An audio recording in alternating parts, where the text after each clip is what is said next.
called Spock Thoughts. Even The late actor Leonard Nimoy, who most famously played Spock in the original Star Trek. Late for what? What's that? He's late for what?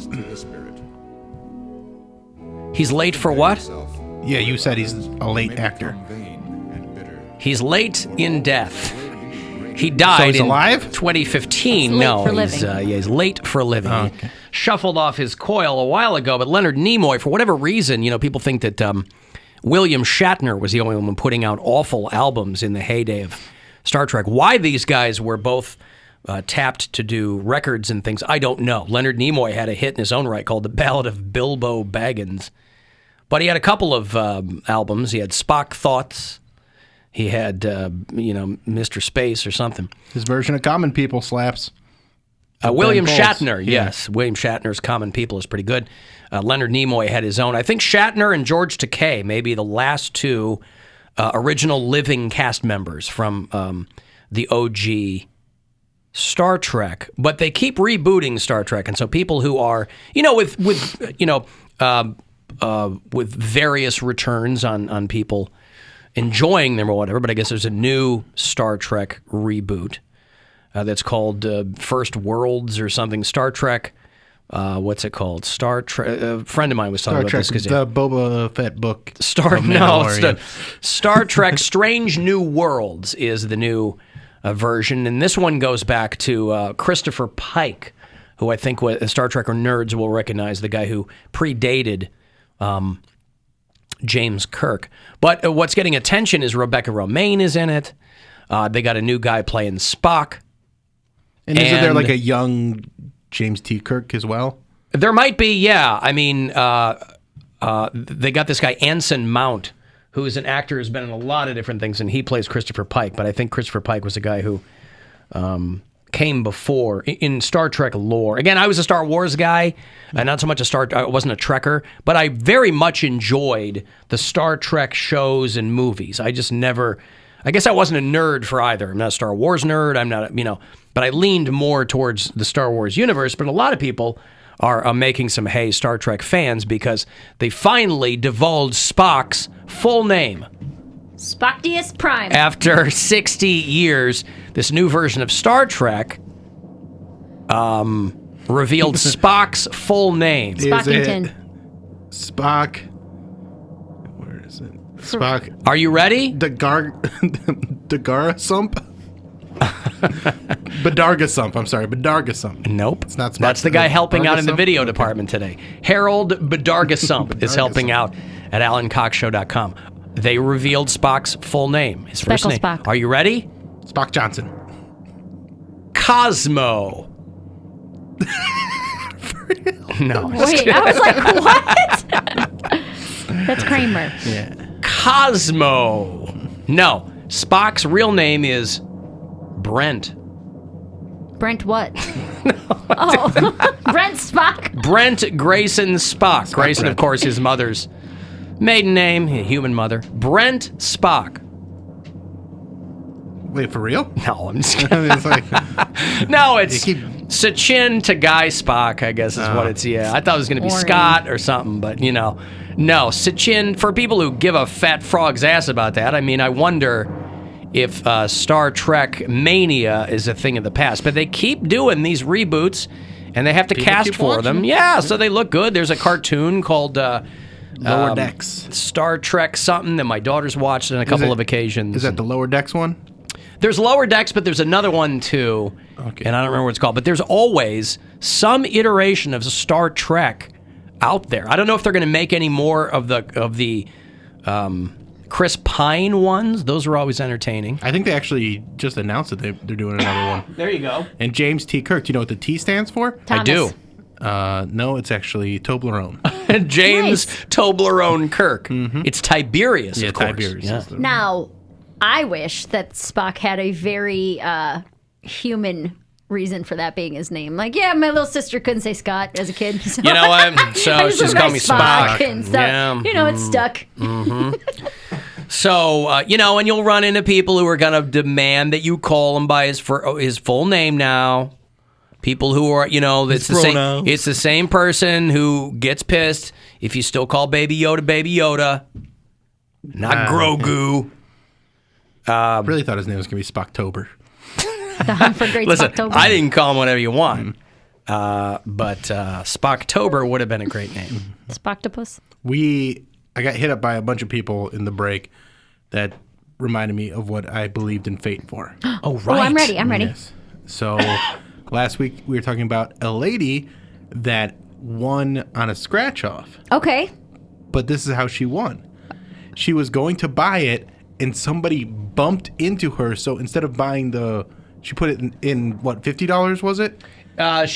They bumped her and she put $40 in the machine and she was going to buy a series of 5s and 10s.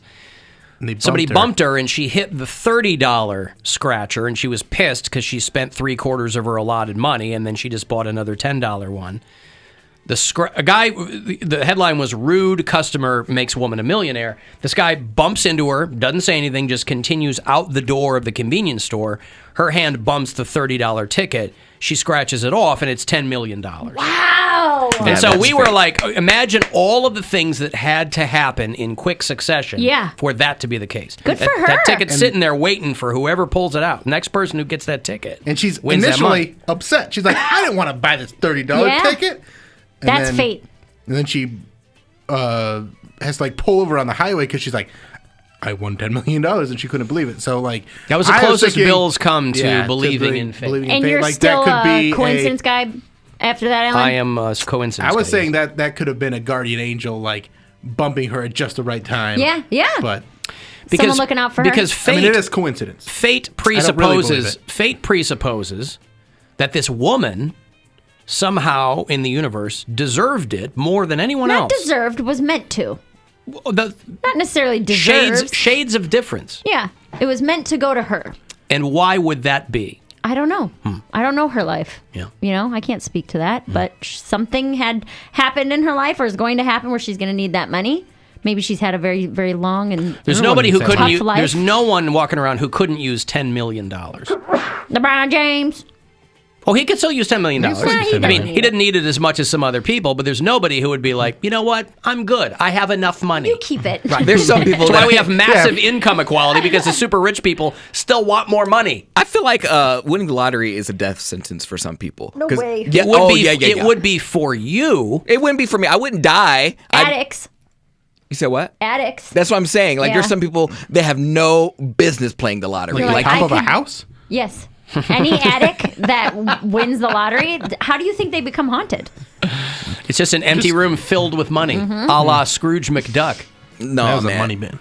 I feel like some people, I'm like, oh, they're going to drink themselves or do all the coke. They are the guy. But they would eventually do that with no $10 million. It would just take them longer to do. Now they're going to do it in a weekend. Yeah, that's what I'm saying. They're going to go on a bender. They're like, bro, I have to celebrate this $10 million win. I'm like, no, you don't.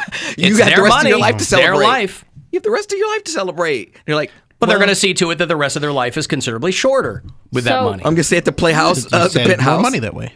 I think we might have covered this, but my boyfriend and I had this hypothetical talk on vacation where he has through a person, an estranged relative, whatever, when said person dies, you're talking about millions and millions of dollars of an This is a hypothetical. No, this is real. So he has a very distant relative that it's like when this person dies, they're worth millions and millions of dollars, right? And I said, so what happens if you get a cut of that? This person is 75 years old. So this could happen in the next 10 or 15 years, right? I was like, so what if you get, say, $1 million? He would get a good sum of this money. I said, what if you get $1 million in the next 10 years? How old is this person? 75. So it's coming. That's what I said. It's coming. I said, is that enough money for you to quit your job? Get married first. Right, so it's like, no, I said, is that enough money for you to quit your job? And he had to think about it. He was like, I don't think so. He's like, I don't think I could live off $1 million. I said, just quit your job and get like a fun job at Lowe's or at a record store. You could live off the interest from $1 million. His dream job of Lowe's. No, I'm saying like not a dream job, but just an easy that was his dream job. Yeah, he wants to work at Lowe's. No, just like an easy 4-hour a day, just a shift at work to make $300 a week. You know what I mean? 4 hours a day, that's lazy. We do 4.5. You mean just to stay busy? Right. Yeah, I was like, you don't have to retire. I'm not saying $1 million is enough to live off of for the rest of your life.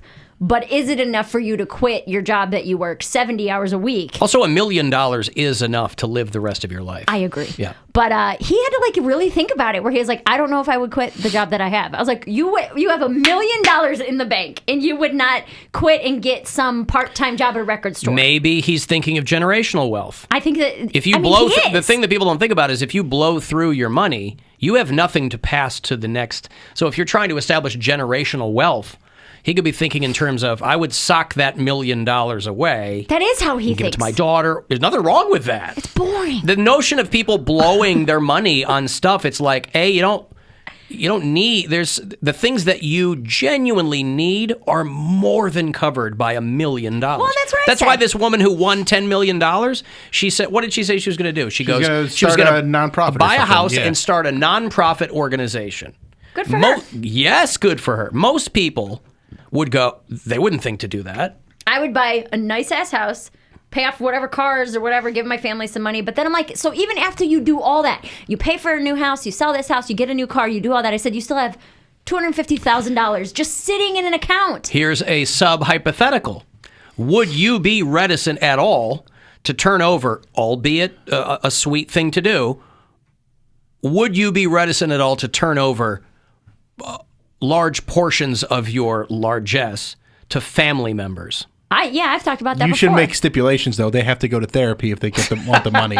I should. Yeah. They get $1,000 after every you therapy must. session. You must. Otherwise, you're just my God, flushing it Bill. down the toilet. That's so smart. Yeah, I'm very smart. Every time they go to therapy, I get a letter from their therapist that says, hey, so-and-so completed their session, and then I God. deposit $1,000 in their account. This is how my dad stopped me from getting D's in conduct in class. My teachers had to sign a sheet that I had to take home every day. And I got whooped if I had anything lower than a B. Oh, my God. Well, you know what, though? That doesn't really, I mean, I guess once you're in therapy, it's your choice to talk or not. It's a start. It is a start. It's moving in the right direction. That's very smart. And you can pay your mom in copper tubing so she feels like it's more her You're not style, taking her too like far off the it's- yeah. reservation. But yeah, would you quit if you were handed? I would not. No. Well, you love your job. Yes. That's different. Well, I'm just not somebody that's good with like whatever. I would take some time off, I think. Yeah. I mean, go you know, travel and do some little stuff. bit. Taking a week off next week. You can do an extra week at the a Nickelodeon. week. or Yeah, I something. mean, no, I would Like take 6 months and go travel. Well, no, I and- don't know about that. I still have a job to do. I mean, Yeah. I have a contract and I have to turn over a certain number of shows every year. But Yeah. If you no, hate it, but I would not quit my job. No. okay. Listen, I think there are a lot of people who wouldn't quit their job. For you $1 know? million. I There know, are and people- again, like I said, that's not a ton. When you think of it, when you buy a house and a this and a that, that's not a ton of money, but enough to go from working 60, 70 hours a week to 20. It's enough to change your life. It's enough to be happy. Enough to like adjust things so that you can kind of have more time to chill. They do say that north of 80 grand, people don't get any happier. They do these studies and they go, how much money makes people happy? They said once people literally get north of 85, 90 grand a year, the extra doesn't make them any happier. That's how much it costs to have like a comfortable lifestyle? 90 grand? Maybe. Yeah, I don't know. I mean, the average, I'm sure. Things are much more expensive. Inflation aside, just Yeah. in modern life, things are a lot more expensive than they used to be, obviously. But just the notion that, like, oh, if I had a ton of money, I'd be happy. They're like, you're not going to, most super wealthy people aren't any happier. Things are easy for them. That's they have, exactly They it. have access to whatever they want. But is that going to make you happier? And It'll most make people go, you- I'd like to take the chance. I'd like to see. It'll make you less stressed out. Yes. Because what stresses most people out is how am I going to pay my bills? Well, that's why I said when we were talking You know? about the lady on Friday, I'm like, I just imagine this physical weight being lifted from her shoulders when she goes, I now have $10 million, which the state will take. I mean, she'll end up with 6.5. Still, it's a pretty lot good. of money. It's a lot of money. Yeah, I could have an everyday cleaning person, and that would be the best. Why are you so dirty that you need someone to clean every day? I don't. He's I'm a not that dirty bird. I'm not that dirty, but I would just like it to be that clean. There you go. Hey, Mike in Parma. What's going on? Hey, what's up, homie? How are you? Good. I think you guys are looking at this kind of the wrong way. We usually do. It's kind of our brand. Thank you. What you want to do, and you were talking about kind of generational wealth, which you're not really talking about that with $1 million anymore. But what you do need to do is either create like an annuity or invest in real estate. And what I would do is I would actually buy real estate that you could own and rent out, so that you would perpetually just have, monthly income from that. Passive income. Yeah, I'd buy 668. Just passive income. So you don't have to work. You just use passive income. Yeah. That's what, buying buildings, owning land. That's what everybody says. Well, yeah, because they're not making any more of it. They're like, buy land. It's all, they're not making any more land. Yeah. No, that's not true. Metaverse. They made more land. Yeah. The metaverse isn't real, but it sure is lucrative. Yeah. I hope they make some like Bitcoin type buildings. Maybe we can buy some like buildings in the air. Yeah, maybe that's so. Basically what the metaverse That's what the metaverse is. is. People are buying up real estate. I got to get in there and set up an AC compound or something. That one I'll let you into, Poundcake. I'll let you into my fake house in the metaverse. You ain't getting into my real one. Oh, man. Yeah. You still doing nasty stuff in the fake house? Yeah! Nasty, Right. right? Yep, I'm pooping. The bathroom's full of people while I'm in there. All right, thank you, Mike. That's my thing. Thank you. Have a good Thank you, one. pal. Not in the metaverse. You know this song, though. I love this song. If I had $1 million, if I had $1 million. Oh, God, I hate their voices. They're good. I love their They're voices. so good. Nevertheless. Folksy. It's so Folksy. Just let them be Canadian. Come on. They are very They're Canadian. very Canadian. Sure, if they had $1 million, they wouldn't have to worry about If I paying for had health care. $1 million loonies. Loonies and toonies. Jingling toonies. That's right.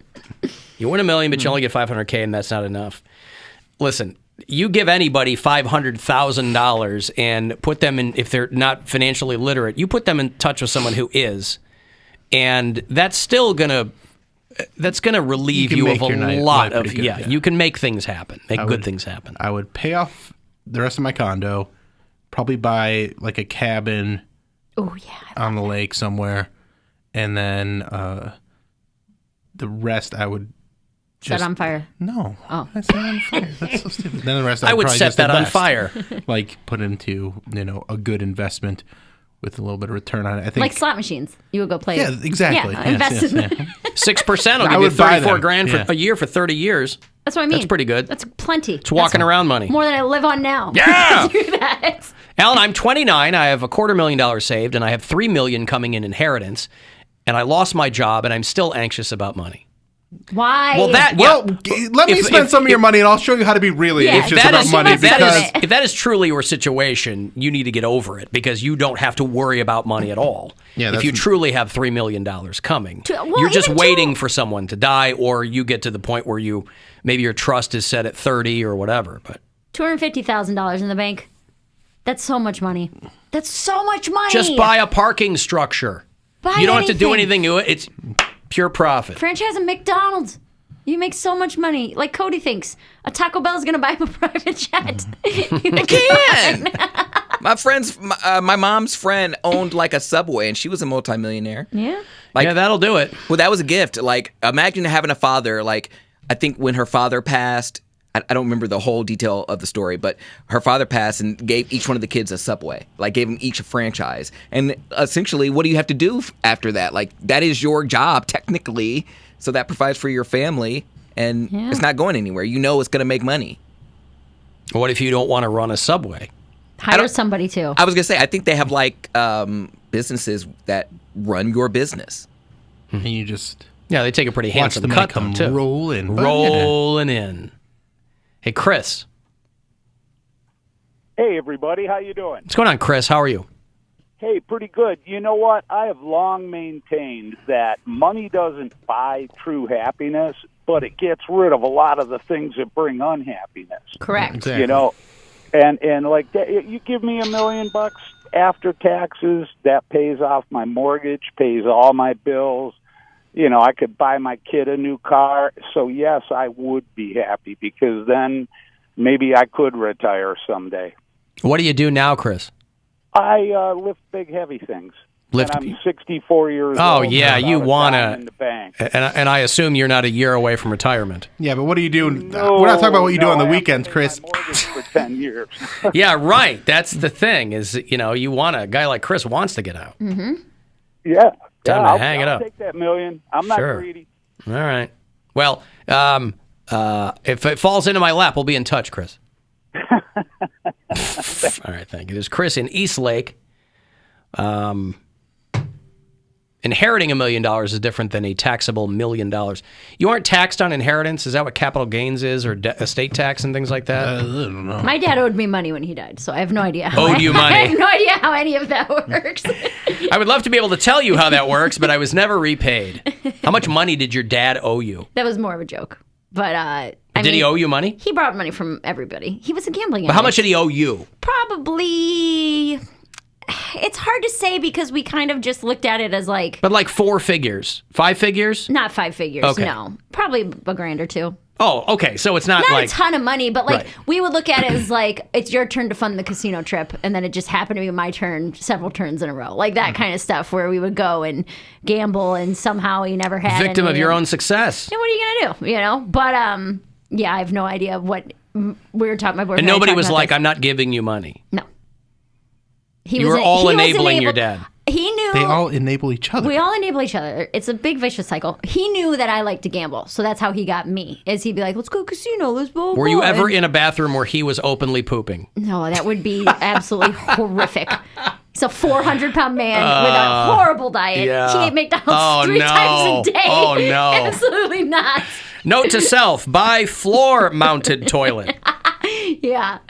I've got to take a break. I will have Nikki Glazer tickets for you. She's coming through to do a show at the Agora on June 3rd. So if you're a Nikki Glazer fan, I'll hook you up after the break. 35192 to text, and we'll be back.